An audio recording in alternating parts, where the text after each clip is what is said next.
शुक्रवार के दिन माँ संतोषी का व्रत पूजन किया जाता है।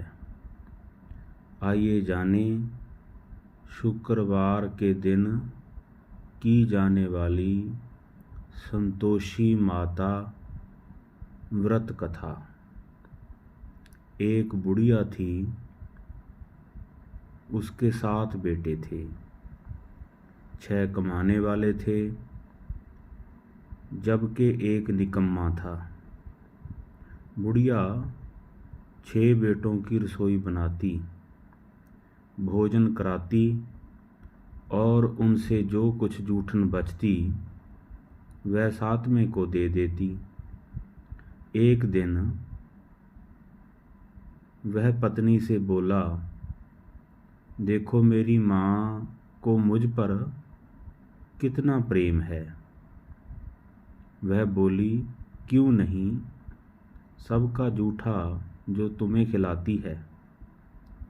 वह बोला, ऐसा नहीं हो सकता है, मैं जब तक आँखों से ना देख लूँ मान नहीं सकता। बहू हंसकर बोली, देख लोगे तब तो मानोगे। कुछ दिन बाद त्योहार आया। घर में 7 प्रकार के भोजन और चूरमे के लड्डू बने। वह जांचने को सिर दुखने का बहाना कर पतला वस्त्र सिर पर ओढ़े रसोई घर में सो गया। वह कपड़े में से सब देखता रहा। 6 भाई भोजन करने आए। उसने देखा माँ ने उनके लिए सुंदर आसन बिछाया, नाना प्रकार की रसोई परोसी और आग्रह करके उन्हें भोजन कराया। वह देखता रहा। 6 भोजन करके उठे तब माँ ने उनकी जूठी थालियों में से लड्डुओं के टुकड़े उठाकर एक लड्डू बनाया।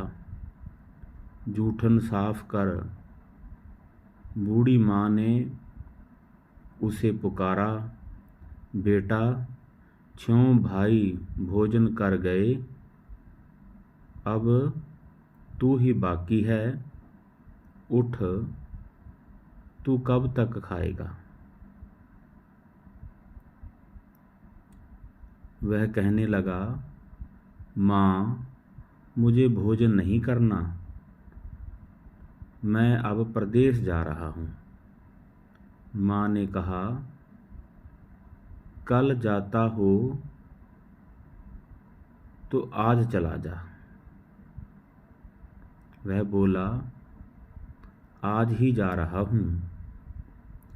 यह कहकर वह घर से निकल गया। 7वें बेटे का प्रदेश जाना। चलते समय पत्नी की याद आ गई। वह गौशाला में उपले थाप रही थी। वहाँ जाकर बोला, हम जावें परदेस, आवेंगे कुछ काल, तुम रहियो संतोष से, धर्म आपनो पाल। वह बोली, जाओ पिया आनंद से, हमारो सोच हटाए, राम भरोसे हम रहें, ईश्वर तुम्हें सहाय। 2 निशानी आपन देख धरूं, में धीर, सुधी मत हमारी विसारियो, रखियो मन गंभीर।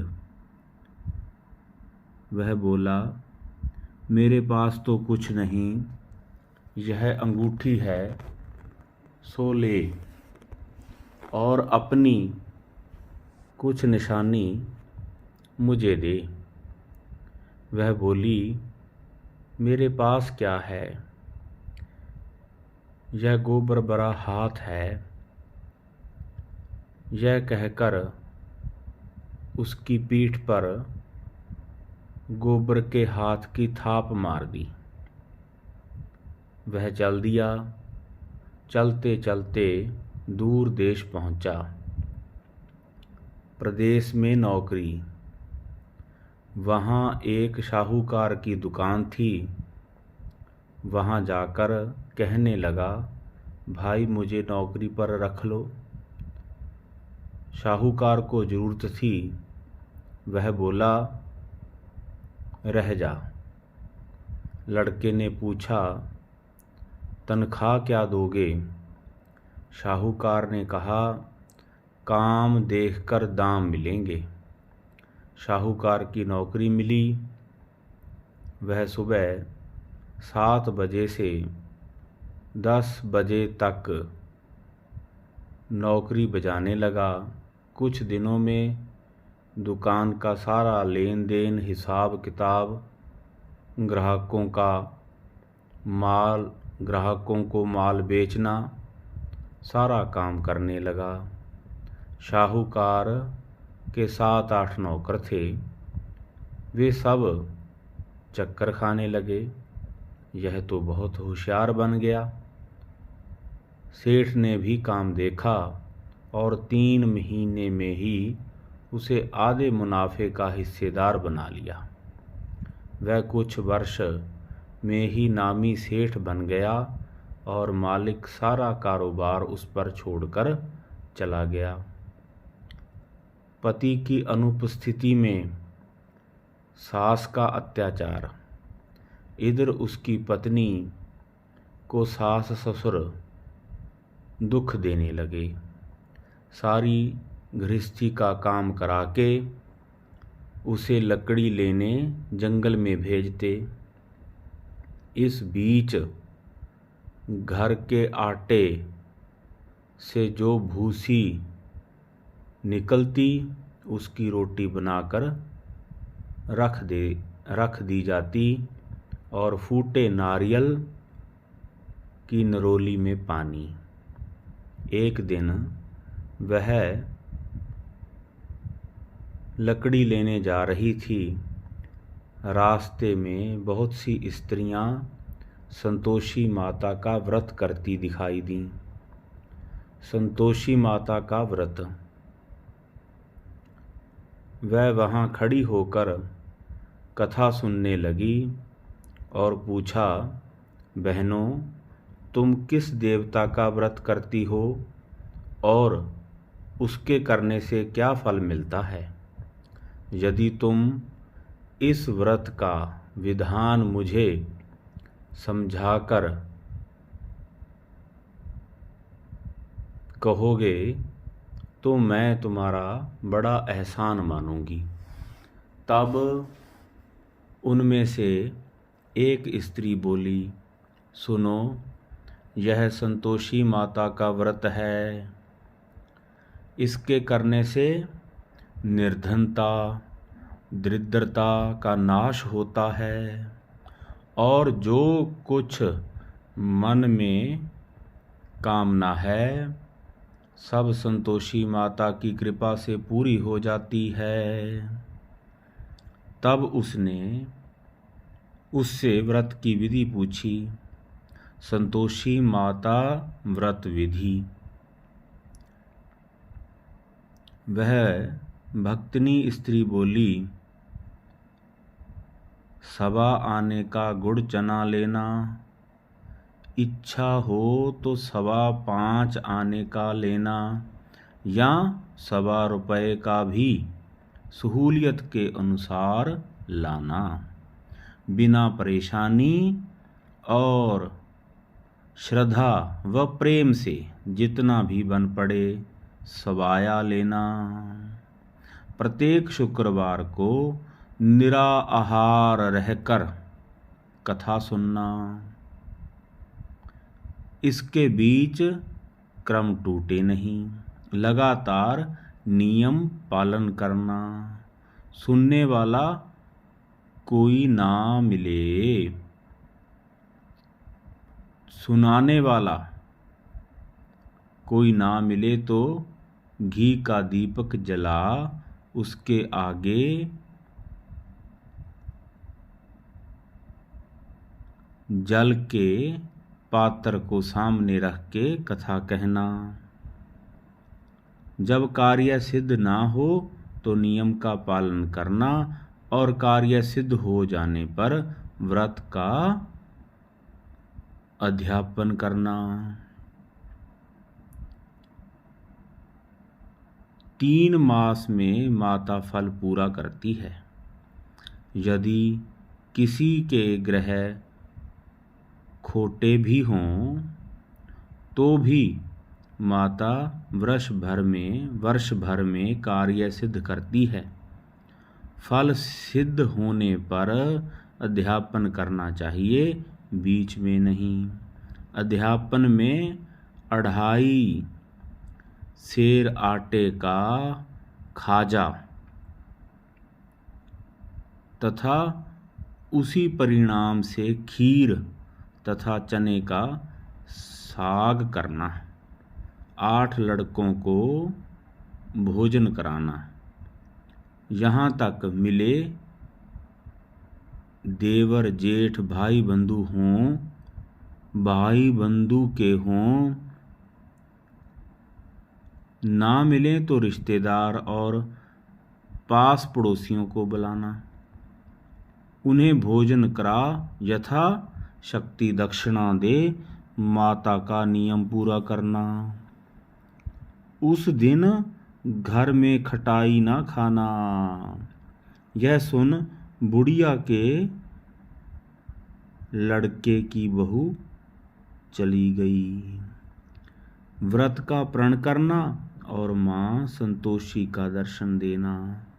रास्ते में लकड़ी के बोझ को बेच दिया और उन पैसों से गुड़ चना ले माता के व्रत की तैयारी कर आगे चली और सामने मंदिर देखकर पूछने लगी, यह मंदिर किसका है? सब कहने लगे, संतोषी माता का मंदिर है। यह सुनकर माता के मंदिर में जाकर चरणों में लेटने लगी। दीन हो विनती करने लगी, माँ मैं निपट अज्ञानी हूँ, व्रत के कुछ भी नियम नहीं जानती, मैं दुखी हूँ। हे माता, हे जगत जननी, मेरा दुख दूर कर, मैं तेरी शरण में हूँ। माता को दया आई। एक शुक्रवार बीता और दूसरे को उसके पति का पत्र आया और तीसरे शुक्रवार को उसका भेजा हुआ पैसा आ पहुंचा।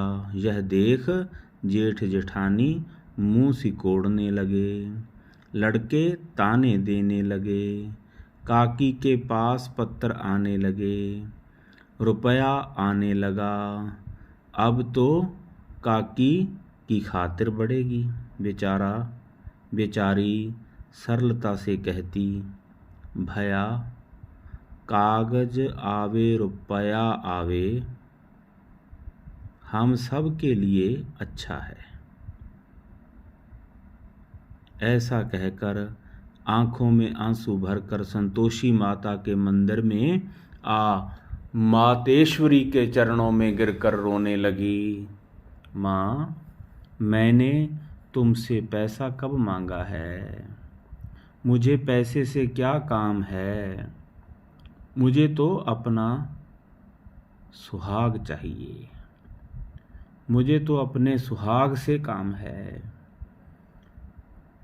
मैं तो अपने स्वामी के दर्शन मांगती हूँ।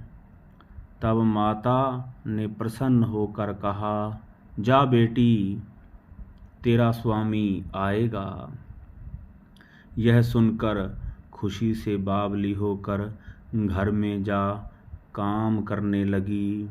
अब संतोषी माँ विचार करने लगी, इस भोली पुत्री को मैंने कह तो दिया कि तेरा पति आएगा, लेकिन कैसे? वह तो इसे स्वप्न में भी याद नहीं करता। उसे याद दिलाने को मुझे ही जाना पड़ेगा। इस तरह माता जी उस बुढ़िया के बेटे के पास जा स्वप्न में प्रकट हो कहने लगी, साहूकार के बेटे सो रहा है या जागता है? वह कहने लगा, माता सोता भी नहीं, जागता भी नहीं हूँ, कहो क्या आज्ञा है? माँ कहने लगी, तेरे घर बार कुछ है कि नहीं? वह बोला, मेरे पास सब कुछ है, माँ बाप हैं, बहू है, क्या कमी है? माँ बोली, भोले पुत्र, तेरी बहू घोर कष्ट उठा रही है, तेरे माँ बाप उसे परेशानी दे रहे हैं, वह तेरे लिए तरस रही है, तू उसकी सुध ले। वह बोला, हाँ माता जी, यह तो मालूम है, परंतु जाऊं तो कैसे? प्रदेश की बात है, लेन देन का कोई हिसाब नहीं, कोई जाने का रास्ता नहीं आता, कैसे चला जाऊं? माँ कहने लगी, मेरी बात मान, सवेरे नहा धोकर संतोषी माता का नाम ले, घी का दीपक जला, दंडवत कर दुकान पर बैठ। देखते देखते सारा लेन देन चुक जाएगा, जमा का माल बिक जाएगा, सांझ होते होते धन का भारी ढेर लग जाएगा। तब बूढ़े की बात मानकर वह नहा धोकर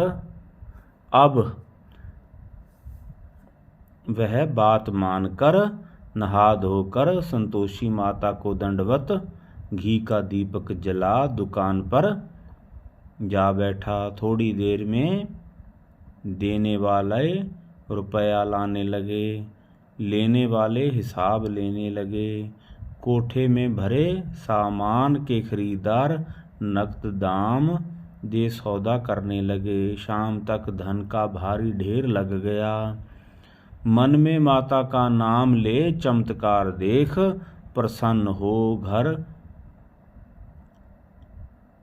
ले जाने के वास्ते गहना कपड़ा सामान खरीदने लगा। यहाँ काम से निपट तुरंत घर को रवाना हुआ। उधर उसकी पत्नी जंगल में लकड़ी लेने जाती है। लौटते वक्त माता जी के मंदिर में विश्राम करती है। वह तो उसके प्रतिदिन रुकने का जो स्थान ठहरा। धूल उड़ती देख वह माता से पूछती है, हे माता, यह धूल कैसे उड़ रही है? माता कहती है, हे पुत्री, तेरा पति आ रहा है। अब तू ऐसा कर, लकड़ियों के 3 भोजे बना ले, एक नदी के किनारे रख और दूसरा मेरे मंदिर पर और तीसरा अपने सिर पर। तेरे पति को लकड़ियों का गट्ठर देख मोह पैदा होगा, वह यहाँ रुकेगा, नाश्ता पानी खाकर माँ से मिलने जाएगा। तब तू लकड़ियों का बोझा उठाकर जाना और चौक में गट्ठर डाल कर जोर से आवाज़ लगाना, लो सासू जी लकड़ियों का गट्ठर लो, भूसी की रोटी दो, नारियल के खोपड़े में पानी दो, आज मेहमान कौन आया है? माता जी से बहुत अच्छा कहकर वह प्रसन्न मन से लकड़ियों के 3 गट्ठर बना लेती है, एक नदी के किनारे पर और एक माता जी के मंदिर पर रख देती है। इतने में मुसाफिर आ पहुंचा। सूखी लकड़ी देख उसकी इच्छा उत्पन्न हुई कि हम यहीं पर विश्राम करें और भोजन बनाकर खा पी कर गांव जाएं। इसी तरह रुक कर भोजन बना, विश्राम करके गांव को गया, सबसे प्रेम से मिला। उसी समय सिर पर लकड़ी का गट्ठर लिए वह उतावली सी आती है, लकड़ियों का भारी बोझ आंगन में डालकर जोर से 3 आवाज देती है, लो सासू जी लकड़ियों का गट्ठर लो, भूसी की रोटी दो, आज मेहमान कौन आया है।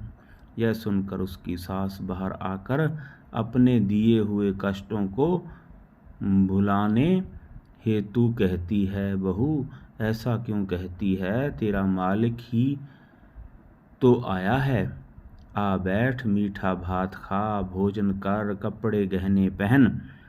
उसकी आवाज़ सुन उसका पति बाहर आता है, अंगूठी देख व्याकुल हो जाता है।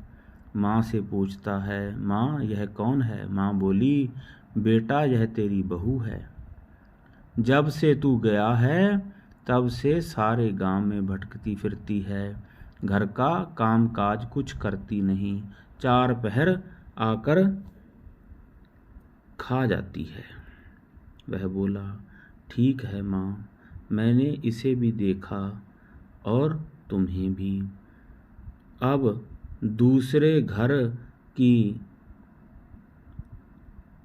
ताली दो, उसमें रहूँगा। माँ बोली, ठीक है, जैसी तेरी मर्जी। तब वह दूसरे मकान की तीसरी मंजिल का कमरा खोल सारा सामान जमाया। एक दिन में राजा के महल जैसा ठाठ बाट बन गया। अब क्या था, बहू सुख भोगने लगी। इतने में शुक्रवार आया। शुक्रवार व्रत के अध्यापन में हुई भूल किया खटाई का इस्तेमाल। उसके पति ने कहा, मुझे संतोषी माता ने व्रत का अध्यापन करना है। उसने पति से कहा, मुझे संतोषी माता के व्रत का अध्यापन करना है। पति बोला, खुशी से कर लो। वह अध्यापन की तैयारी करने लगी। जेठानी के लड़कों को भोजन के लिए कहने लगी। उन्होंने मंजूर किया, परंतु पीछे से जेठानी ने अपने बच्चों को सिखाया, देखो भोजन के समय खटाई मांगना, जिससे उसका अध्यापन पूरा ना हो। लड़के जीमने आए, खीर खाना पेट भर खाया, परंतु बाद में खाते ही कहने लगे, हमें खटाई दो, खीर खाना हमको नहीं भाता, देखकर अरुचि होती है। वह कहने लगी, भाई खटाई किसी को नहीं दी जाएगी, यह तो संतोषी माता का प्रसाद है। लड़के उठ खड़े हुए, बोले, पैसा लाओ। भोली बहू कुछ जानती नहीं थी, उन्हें पैसे दे दिए। लड़के उसी समय हठ करके इमली खटाई ले खाने लगे। यह देखकर बहू पर माताजी ने कोप किया। राजा के दूत उसके पति को पकड़कर ले गए। जेठ जेठानी मन माने वचन कहने लगे, लूट लूट कर धन इकट्ठा कर लाया है, अब सब मालूम पड़ जाएगा जब जेल में मार खाएगा। बहू से यह सहन नहीं हुआ। माँ संतोषी से माफ़ी मांगी। रोती हुई माता जी के मंदिर में गई, कहने लगी, हे माता, तुमने क्या किया। हंसाकर अब भक्तों को रुलाने लगी। माता बोली, बेटी तूने अध्यापन करके मेरा व्रत भंग किया है। वह कहने लगी, माता मैंने कुछ अपराध किया है, मैंने तो भूल से लड़कों को पैसे दे दिए थे, मुझे क्षमा करो, मैं फिर तुम्हारा अध्यापन करूंगी। माँ बोली, अब भूल मत करना। वह कहती है अब भूल नहीं होगी। अब बतलाओ वे पैसे के वे कैसे आवेंगे। माँ बोली, जा पुत्री, तेरा पति तुझे रास्ते में आता मिलेगा। वह निकली, राह में पति आता मिला। वह पूछी, कहाँ गए थे। वह कहने लगा, इतना धन जो कमाया है उसका टैक्स राजा ने मांगा था, वह भरने गया था। वह प्रसन्न हो बोली, भला हुआ, अब घर को चलो। कुछ दिन बाद फिर शुक्रवार आया। फिर किया व्रत का अध्यापन। वह बोली, मुझे फिर माता का अध्यापन करना है। पति ने कहा, करो। बहू फिर जेठ के लड़कों को भोजन के लिए कहने गई। जेठानी ने एक दो बातें सुनाई और सब लड़कों को सिखाने लगी। तुम सब लोग पहले ही खटाई मांगना। लड़के भोजन से पहले कहने लगे, हमें खीर नहीं खानी, हमारा जी बिगड़ता है, कुछ खटाई खाने को दो। वह बोली, खटाई किसी को नहीं मिलेगी, आना हो तो आओ। वह ब्राह्मण के लड़के लाकर भोजन कराने लगी। यथाशक्ति दक्षिणा की जगह एक एक फल उन्हें दिया। संतोषी माता प्रसन्न हुई। संतोषी माता का फल